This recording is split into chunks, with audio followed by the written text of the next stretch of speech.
Hi, boys and girls. This is Mr. Tom. I may not look like Mr. Tom because I'm dressed like somebody in the Bible. Can you guess who I'm dressed like today? Well, when we get to the end of our Bible story today, I'm going to ask you, who am I dressed like? Well, you remember last week, Joseph was sold into slavery by his brothers, and a caravan of merchants took him all the way down to Egypt, and he was sold into slavery. So what happened to him down in Egypt? Well, we're going to read about it today, but God was taking good care of Joseph. Let's go read that Bible story. Now Joseph had been brought to Egypt, and Potiphar, the captain of the Egyptian army, bought him. And the Lord was with Joseph. He became a successful man in the house of his master. Joseph was in charge of all that Potiphar had in his house and in his field. The master did not have to worry about anything except what food was he going to eat that day. Potiphar's wife thought that Joseph was handsome, and she wanted Joseph to do some things that Joseph knew was wrong. And Joseph said no to his master's wife. He said, "How can I do this very bad thing? How can I sin against God?" When Joseph refused to do what she wanted, Potiphar's wife told horrible lies about Joseph to her husband. She accused Joseph of doing the very things that he had refused to do.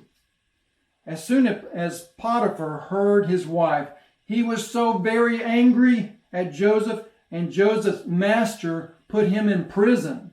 And it was the place where the king's prisoners were kept. But the Lord was with Joseph. The Lord showed him steadfast love, and the keeper of the prison put Joseph in charge of all the prisoners. Whatever was done, Joseph was the one who did it. And whatever Joseph did, the Lord made him succeed. The Lord blessed Joseph even though he was in prison. Time went by, and Joseph was still in prison.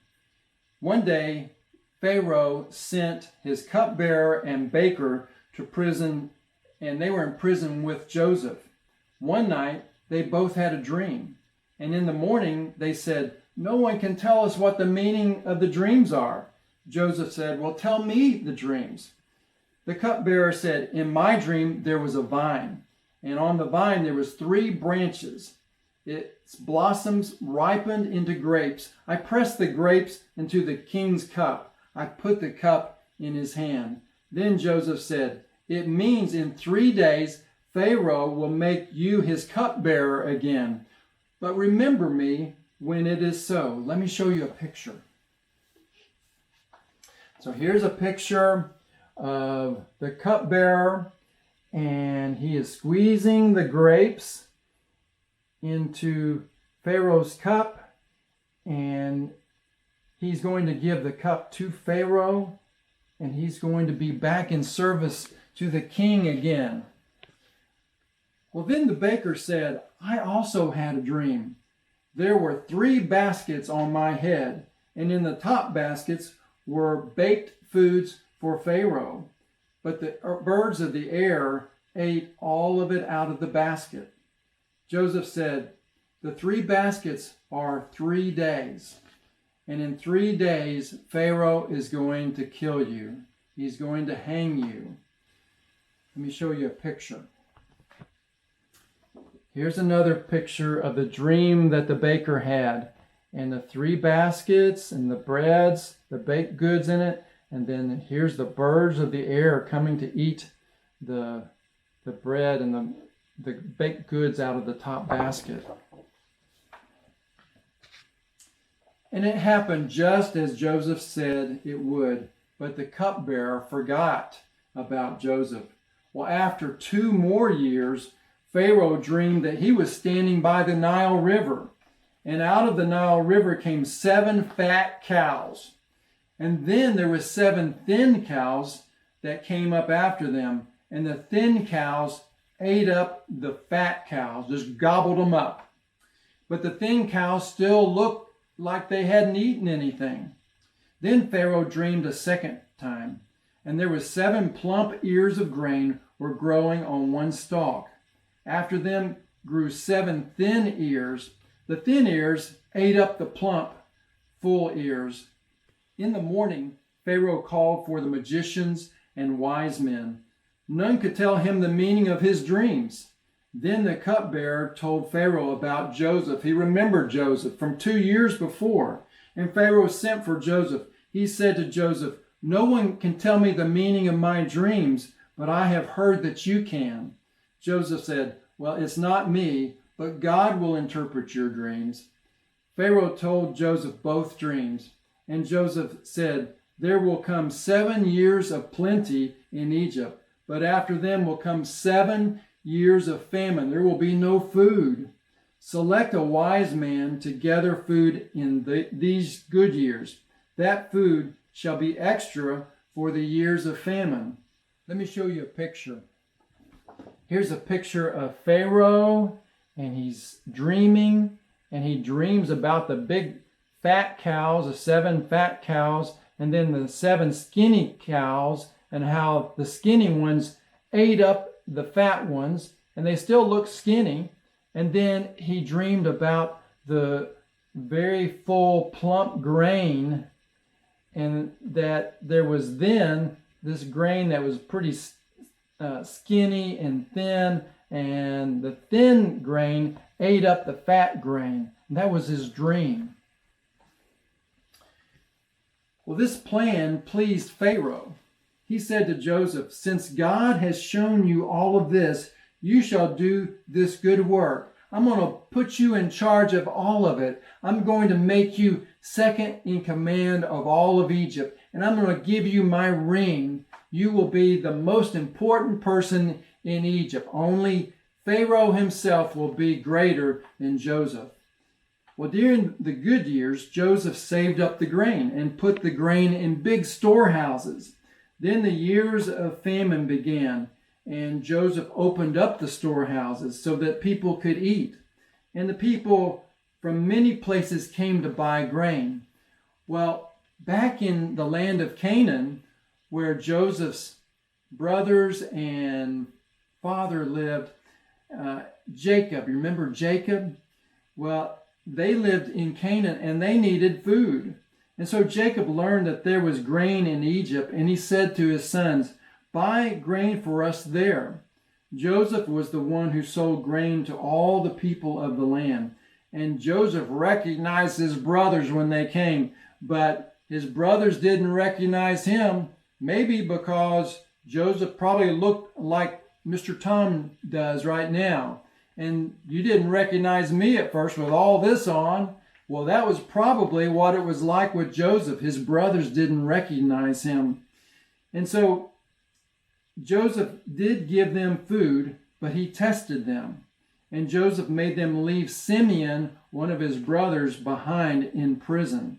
And Joseph said, "You must bring back your youngest brother Benjamin when you come." The brothers were sad to leave Simeon behind. And they said, "We are guilty of what we did to Joseph many years ago." And they returned home. The famine was very bad. Sometime later, Jacob said, "Go again and buy more food for us." So the brothers and Benjamin went to Egypt, and they stood before Joseph. Joseph had a meal for his brothers. He brought in Simeon. At the meal, Joseph asked, "Is your father still alive?" And they said, "He is still alive." Joseph also saw Benjamin. Then Joseph left the room, and he wept. He was so happy to see his youngest brother, Benjamin, that he hadn't seen in over 20 years. After the meal, Joseph told a servant, "Fill the men's sacks with food. Put each man's money in his sack. Put my silver cup in the sack of the youngest." That was Benjamin. And the servant did as he was told.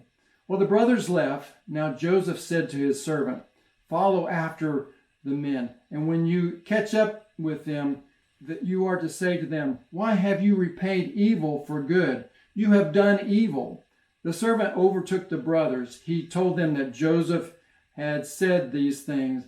The brothers said that they had not taken the cup. They didn't know how it had gotten there, but the cup was found in Benjamin's sack. So the brothers returned to the city. They feared that Benjamin would become a slave and a servant now of Joseph. Well, Judah, he's one of the brothers. He went personally to Joseph and he said, "Please do not be angry with me. If we come home without Benjamin, our father will die.